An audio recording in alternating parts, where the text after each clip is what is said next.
Узган елның җәендә, гомеренең чәчкә аткан мәлендә, гаиләсен, якын кешеләрен ачы кайгыларга салып, изге күңеллелеге белән хөрмәт һәм ихтирам яулап өлгергән Илеш телевидениесе режиссеры Илшат Хәдимуллин якты дөньялар белән хушлашты. 26 октябрьдә исән булса, аңа 32 яшь тулган булыр иде. Илеш телерадиокомпаниясе һәм район хакимиятының яшьләр сәясәте һәм спорт буенча комитеты инициативасы белән Илшат Фәрит улының якты истәлегенә багышланган шахмат шашка буенча турнир оештырылды. Быел беренче тапкыр үткән турнирга бу төр спортны яратучылар гына түгел, Илшатның туганнары, күп санлы якын дуслары, хезмәттәшләре җыелган иде. Ярышны ачу тантанасында район хакимияте башлыгы урынбасары Рамил Хәйретдинов, Илеш телевидениесенең беренче директоры Илшат Фәрит улы белән бергә күп еллар эшләгән Әлфия Сабирова да катнашып, аны җылы сүзләр белән искә алды. Үзләренең хатирәләре белән бүлеште. Бүген инде менә без үзебезнең коллега Илшат Фәритович исеменә багышланган ярышка җыелдык, шахмат шашка буенча. Нәрсә әйтәсем килә, как коллега, без аның белән бик күп бергә эшләргә туры килде. Бергә күп мероприятияларда катнашырга туры килде. Безнең бөтенләй районда кичке фестивальләр бар, спектакльләр. Ничектер безнең шулай туры киләдер. Без аның белән бергә кичкене машинага утырып, сөйләшеп, авылларга чыгадырык. Шунда чыкканда без аның белән бик матур итеп сөйләшеп барадырык. Ул бик тыныч кеше, бик ачык кеше, йомшак кеше.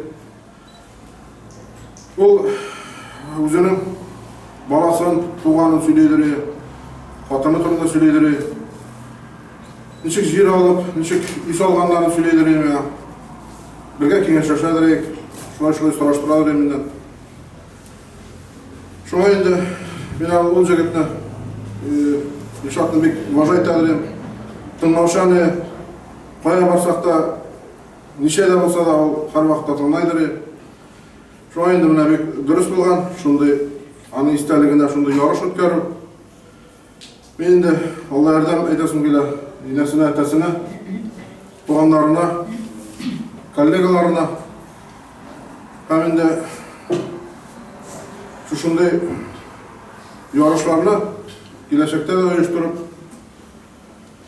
аның истәлеген, аны онытмаенча, бергә шушылай итеп киләчәктә яшәргә яссын.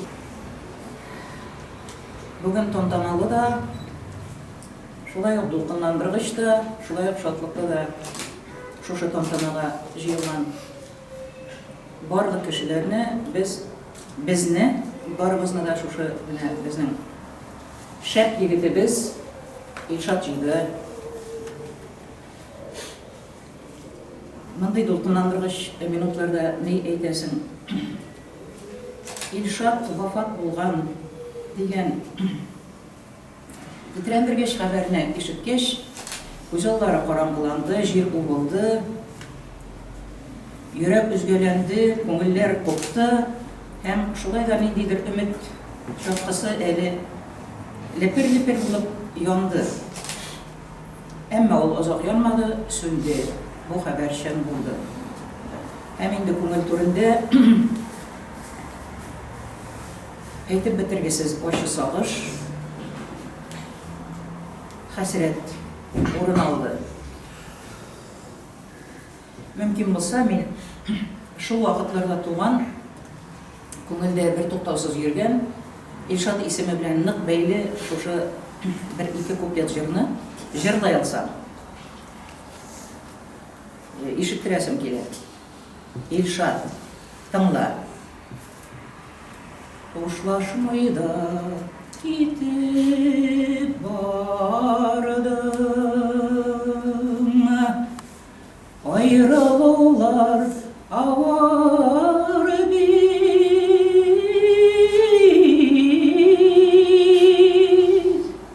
Күзләреңнең нуры йөрәкләрдә калды. Тукта, дускай, сабыр ит.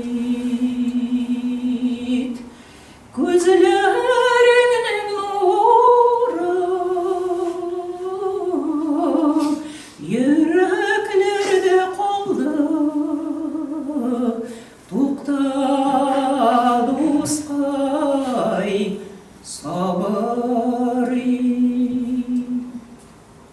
Сайрар кошлар синсез нишләр,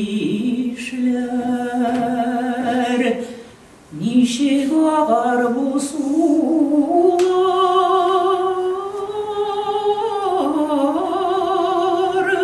урман ничек шаулар, ишелмәсме таулар. Арабызда моңсулар, хушлашмый да китеп бардым. Илшат белән без 2008 елдан алып, мен шул хаклы юлга киткәнчегә кадәр эшләдек.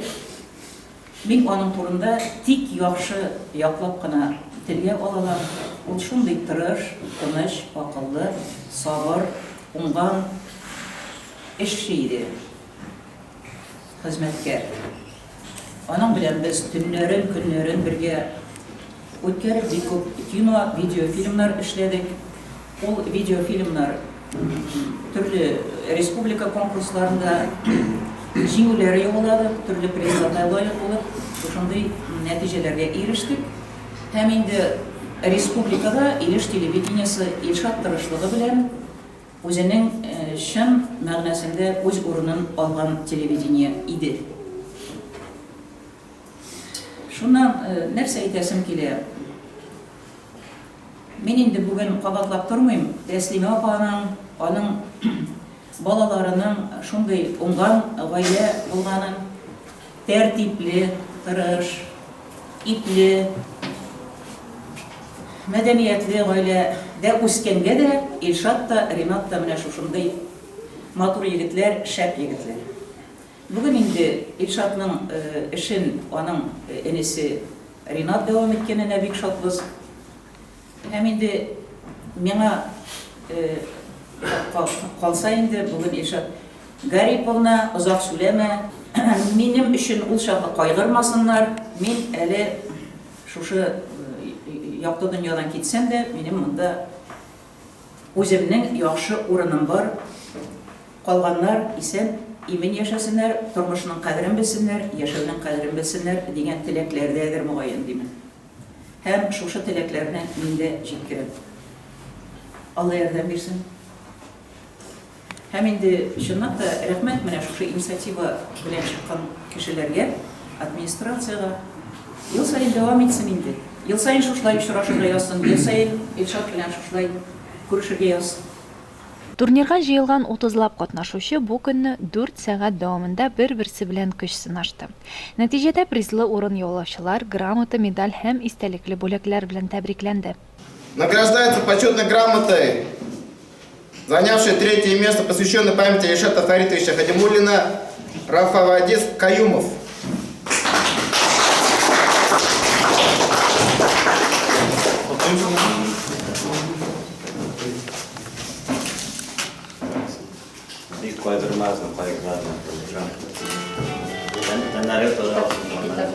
İkinci орынны яулады Риль Файзуллин.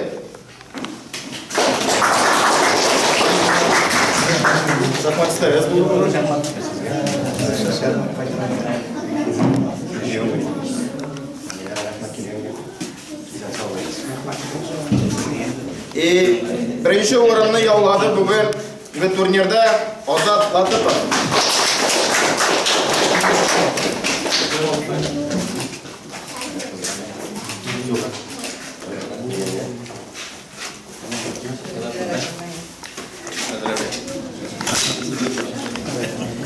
Определились победители турнира, посвященный памяти Илшата Фаритовича. Так, 3-е место занимает Узаманов Хамид.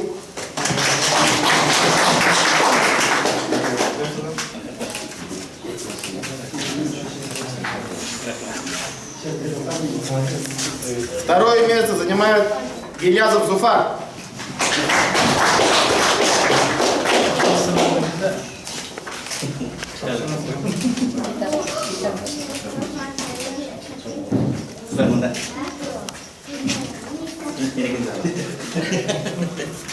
И первое место занимает в турнире по шахматам, посвященный Ильшата Фаритовича Хадимуллина, Азиф Балиев.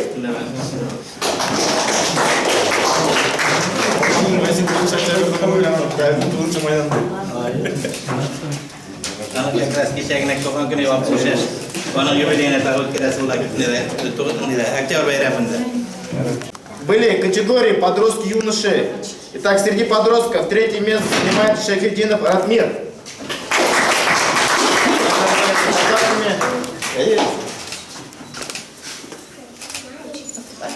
Второе место занимает Фаертинов Ридаль.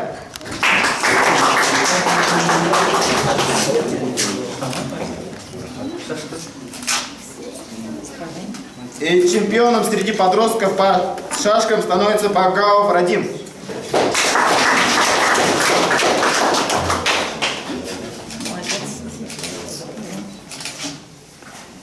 Начал развиваться шахматный спорт. Благодаря Новикову Александру Владимировичу у нас появились дети. У нас был чуть-чуть некоторый застой. Сейчас, слава богу, у нас играют дети и взрослые. Итак, третье место занимает Гилимханов Аслан.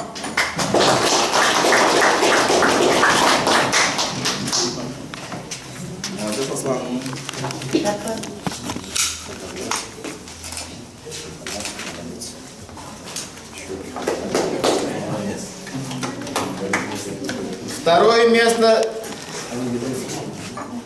Второе место занимает Шайхиев Азамат. Вот тебе будущее, чтобы медали надо можно было повесить. А значит, побольше медали заводить. И первое место занимает Булат Ахьяров. Мастер спорта по всем видам спорта. И плавание, и бассейн, и теннис. Среди девочек третье место по шашкам занимает Минигалиева Самира.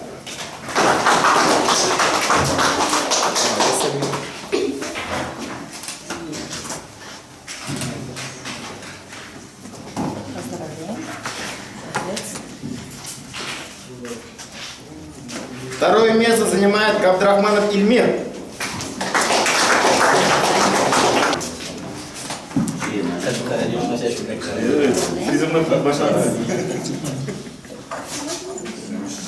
И первое место занимает Фахрисламова Аделия.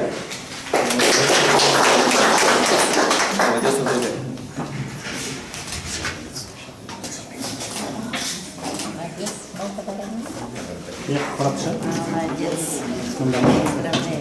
Самым опытным в соревнованиях по шахматам присуждается Каюмов Авадис. Самый опытный. Я же подгайдал. А мы снова тут.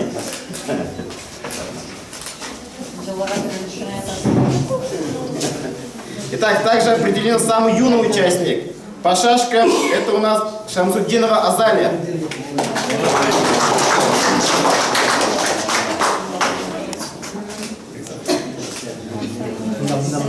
Специальный приз организации Почаще здесь бывает. Ильшат Хадимуллин истәлегенә багышланып үткән беренче турнир шулай тамамланды. Әмма әлеге башлангыч гомерле булып, тагы күп еллар Ильшатны искә алып, бергә турнирга җыелырга язсын иде дигән теләктә калды монда катнашкан һәркем. Хадимуллиннар гаиләсе һәм Илеш телевидениесе коллективы мәрхүм хезмәттәшебезне искә алып турнирда катнашырга килгән. Чараны оештыруда ярдәмнәрен күрсәткән һәр барчасына тирән рәхмәтен җиткерә. Ходай үзегезне кайгылардан сакласын. Күрсәткән изге гамәлләрегез, биргән хәерләрегез Ходай ризалыгы өчен булып Илшатыбызның рухы шатлансын, урыннары оҗмахта булсын. Тик уңышлар, нык сәламәтлек һәм бәхет юлдаш булсын үзегезгә.